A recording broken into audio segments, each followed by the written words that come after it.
马上就4年了。明日方舟开服以来，我们经历了许多或悲或喜的故事，也认识了各形各色的人物。与大家一路走来的同时，我们也注意到有不少博士关注着明日方舟和泰拉世界中的一些细节。因此，借着4周年之际，我们特意录制了一期节目。在今天这期节目里，我们想尝试为大家分享一些明日方舟的设定由来，以及幕后创作故事。Hello。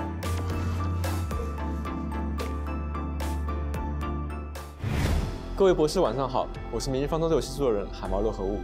那么今天将由阿瑞尔老师和我一起来分享一下明日方舟的幕后创作故事。大家好，我是明日方舟的项目经理阿瑞尔。那么我们就直接进入主题了。那首先还是回溯一下立项的时候。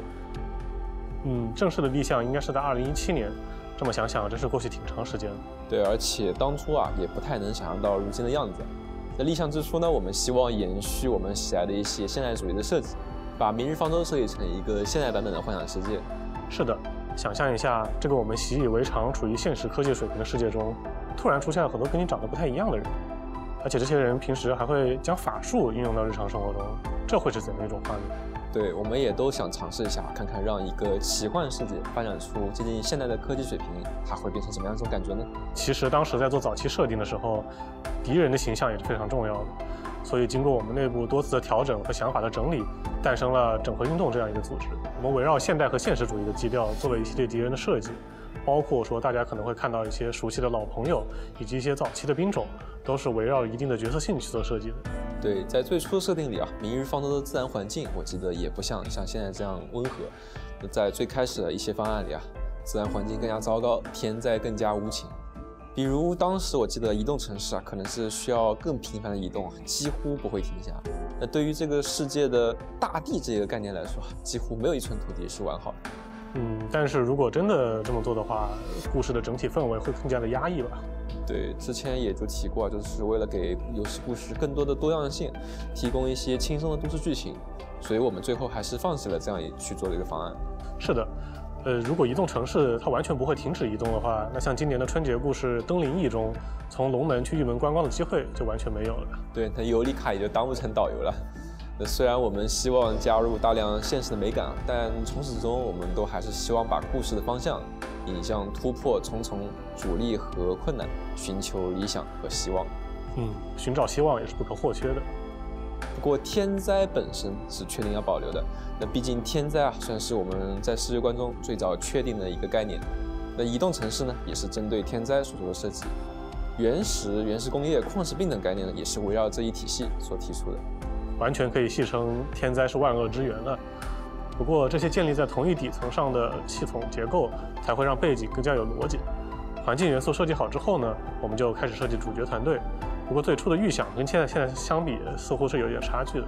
不止一点那因为最初设定的环境条件非常恶劣，所以在最早方案里主角团队我记得是一个雇佣了很多军人的一个探险组织，每天都面临着天灾的追逐，同时持续的前进与探索。我们之前有张初稿，可以看到，虽然 Arknights 名字是定了，但是我们的中文标题好像还不是明日方舟。对的。中文毕竟博大精深而且我觉得往往一个字能涵盖的信息量会更加复杂。那为了取一个好听又切题的名字那我真是苦恼了非常久。那可以提一嘴的是，当时的组织还不叫罗德岛。那不过我们已经构想了一个类似可鲁希尔这样的一个吸血鬼工程师的概念，也就是这张图左上角这位角色。不过当时他还不是这个名字，我记得性格也和现在有非常大的差距。虽然在咱们的初案阶段有这样和罗德岛制药看起来非常不一样的方案，但其实我们一直也在考虑怎么加入一些医学元素进去。对的，包括这张图下方大家能看到有个安全部门的一个领导人，他的那个袖标上也是有一个和急救标志一样有相似之处的图案。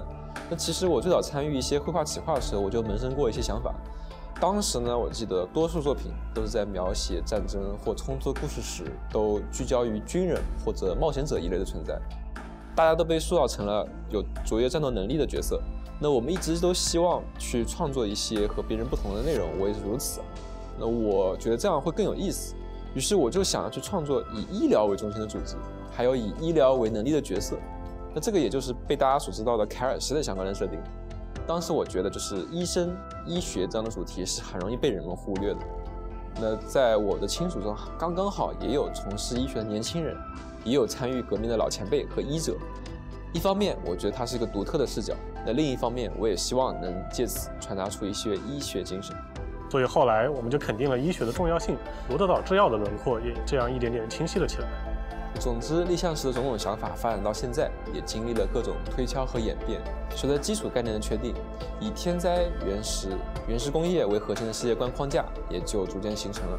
那以后有时间的话，我们还可以给小伙伴展示更多。是的，围绕着奇幻色彩与现今科技、古典与现代的结合，这片大地开始了它的故事。那今天我们就来聊聊更具体的，那或许可以先从卡西米尔说起。骑士竞技是一种古典运动，而我们运用了现代的方式去解释它，也就是说，我们探索戏剧内核的过程中，围绕着已有的主题骑士进行了发散。当时我们就想到很多小伙伴，当然也包括我们，都喜欢的一个电子竞技的文化。可以说，卡西米尔故事设计的目的呢，是为了清晰地体现我们对现代生活的反思。那在《明日方舟早期的干员档案》以及《骑兵与猎人》的故事中，我们就对卡西米尔的基本元素进行了大致的呈现。最基本的剧情元素呢，也早早就出现了。不过实际上要发生在卡西米尔的故事呢，则要等到玛利亚灵光才算正式开始。大家可以看得出来啊，我们在玛利亚灵光中已经去勾勒出了比较鲜明的卡西米尔的视觉框架。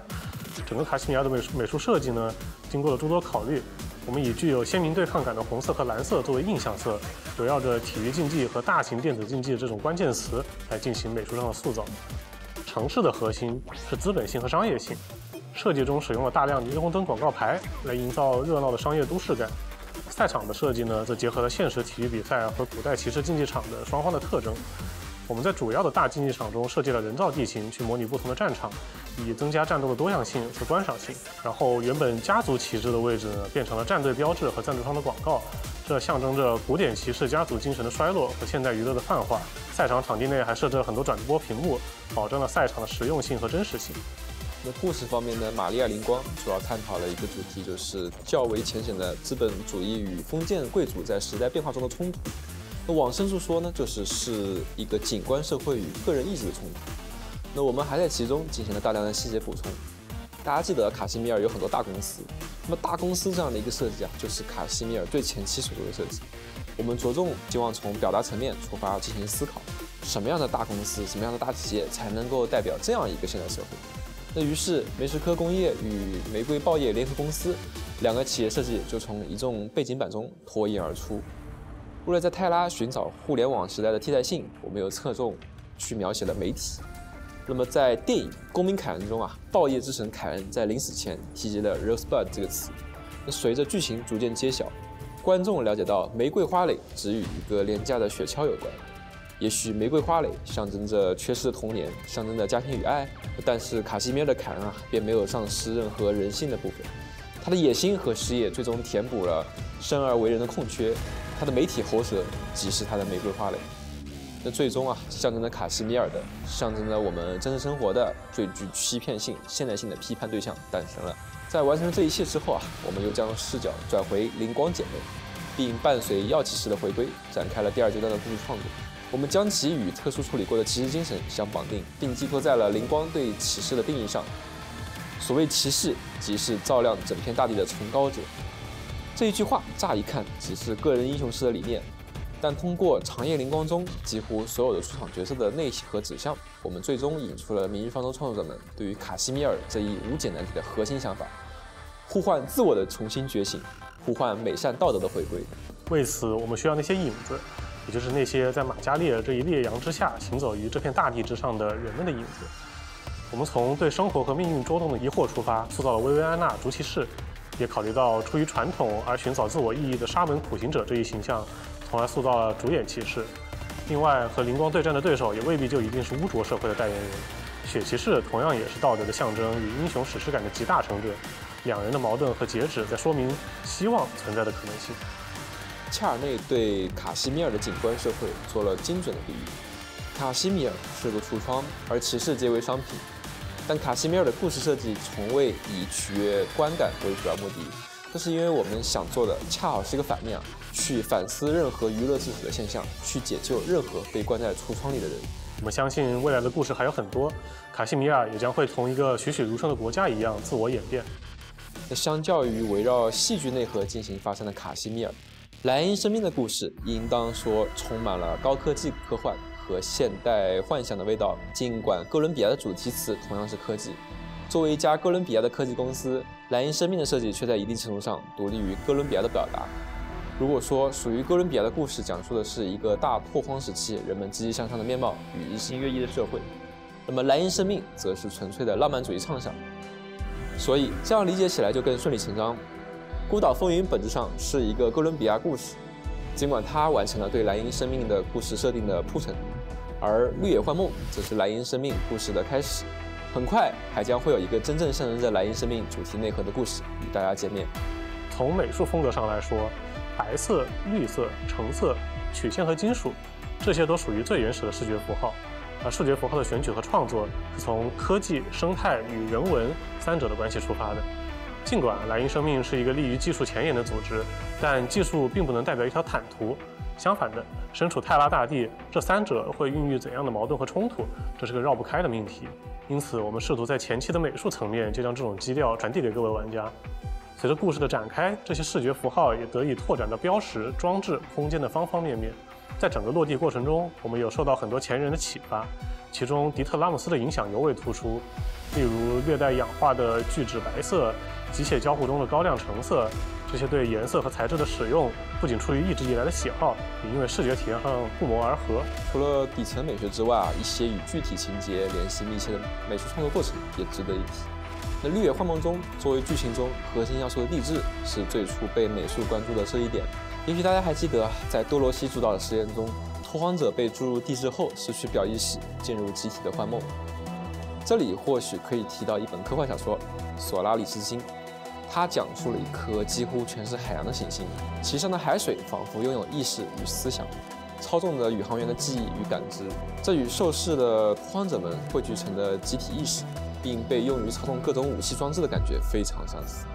再进一步说，结合人造科技的属性，人造意识之海、活动的液体金属等概念，便成为剧情中地质的视觉设计的出发点。那既然地质是有意识的、活动的，那么我们就会希望收容设施也有彼此起伏活动的感觉。那因此收容体被设计成了由大量插栓和活动式外支撑组成的球体。插栓负责连接地质、收发信息，活动的外支撑则抵消流体内部舒张收缩带来的力。同时，受试者被剥夺表意识时，地质需附着在机甲上，而当受试者的潜意识逃离时，地质又要从机甲中分离出来。这种从集体中游离的特征让我们想到了在美术设计方面应用蒲公英来呼应它。集体潜意识对应蒲公英，逃离的受试者的意识则对应蒲公英的种子。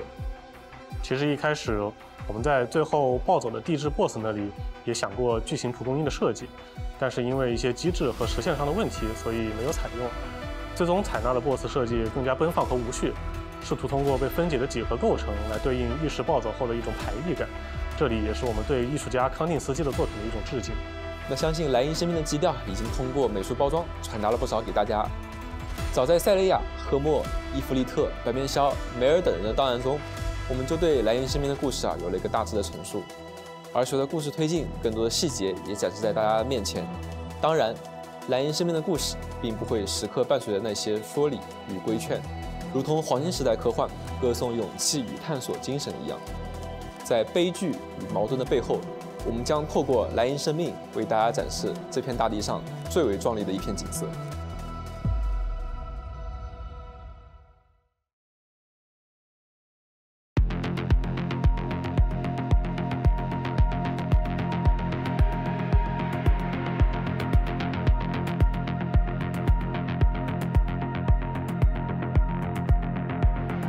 Born of Terra, pursuing the pinnacle of science, we foster life and much more beyond.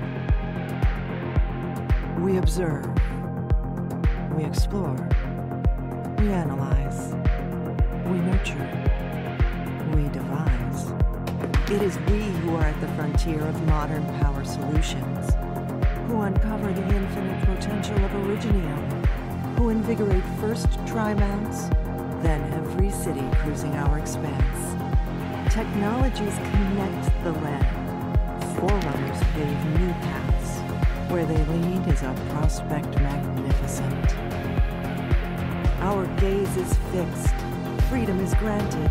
Collaboration is promised. Science needs no boundaries. Aspirations are ours to fulfill. And through our hands, the future will become now. Now will become then. 嗨，屏幕前的大家晚上好，欢迎来到《明日方舟》4周年特别直播现场。我是《明日方舟》游戏制作人海猫罗和雾。博士们晚上好，我是《明日方舟》的关卡策划黑桥，欢迎收看《明日方舟》4周年特别直播。那么从周围的环境能够看出来，我们这次也是接收到了莱茵生命的邀请，来到了企业发布会现场。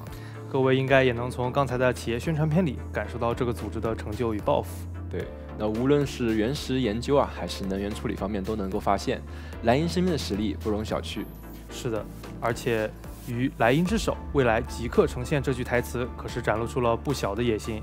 但莱茵生命也没有夸夸其谈，它还是在科研方面或是其他的方面走出了一条道路的。那事不宜迟，就让我们来一探究竟吧。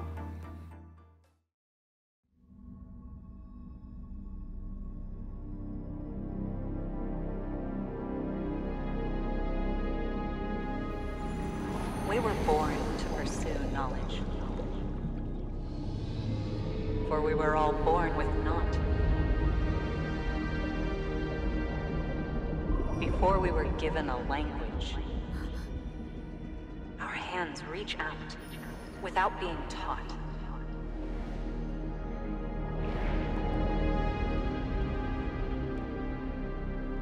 All are to see, all are to know. We think, we uncover, we theorize. The pursuers then throw themselves to the dark again.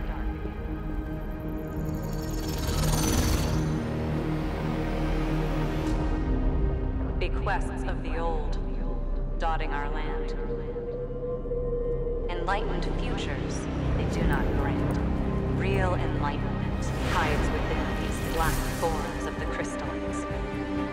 Originating, harbinger of our calamities, herald of our creations.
Now we pursue at a border again. Let only fools remain stagnant.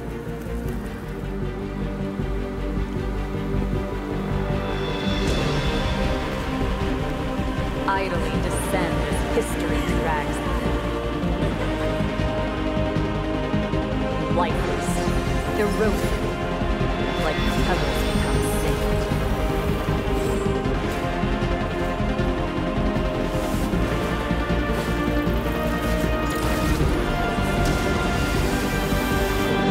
Never know. When we raise our eyes, a dome we shall gaze through.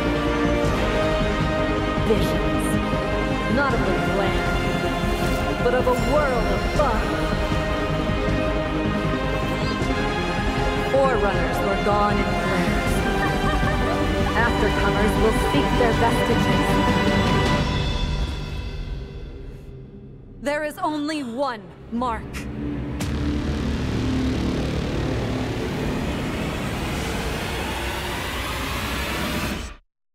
The truth.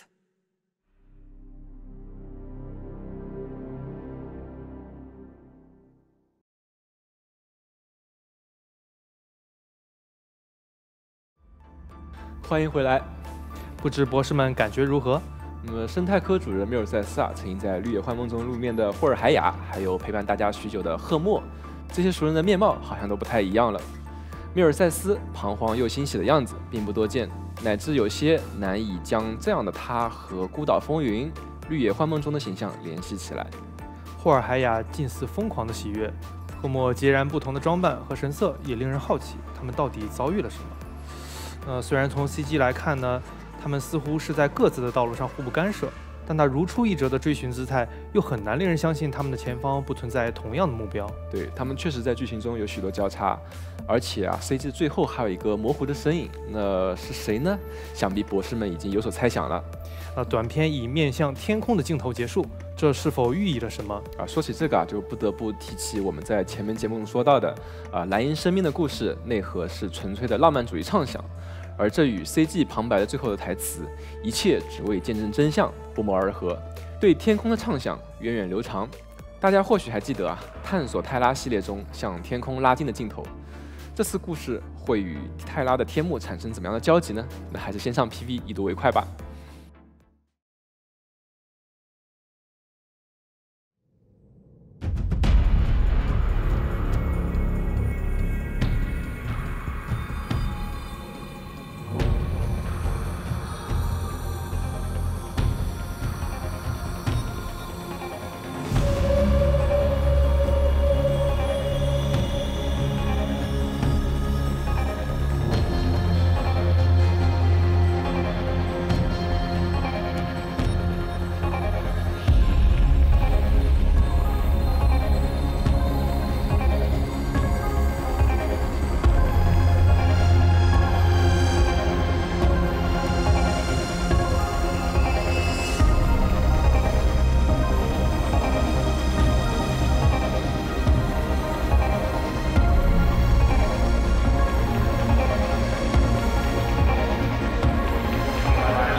请各位再次检查自己的武器状况，以免在战场上遭遇不测。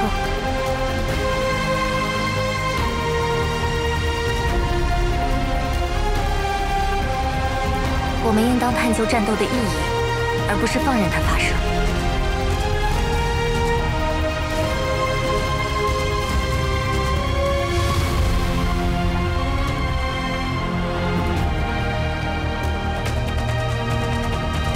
博士，和我独处的时间，你真要用来宣讲罗德岛的条条框框吗？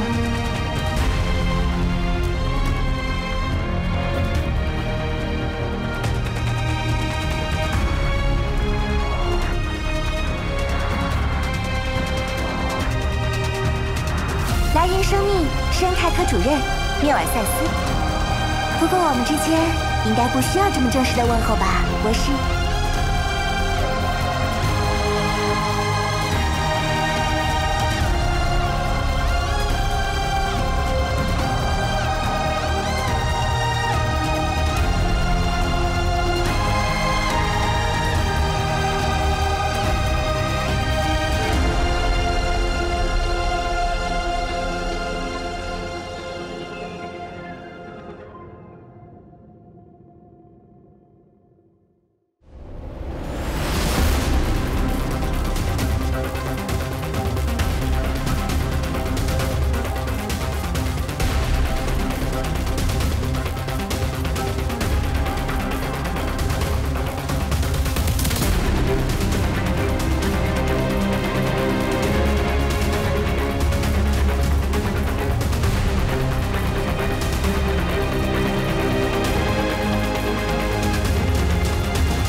时通讯回路已激活。收到。回复巴别塔，这里是凯尔西。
你好，我是菲斯顿，没错，就是菲斯顿，不是什么菲斯顿3。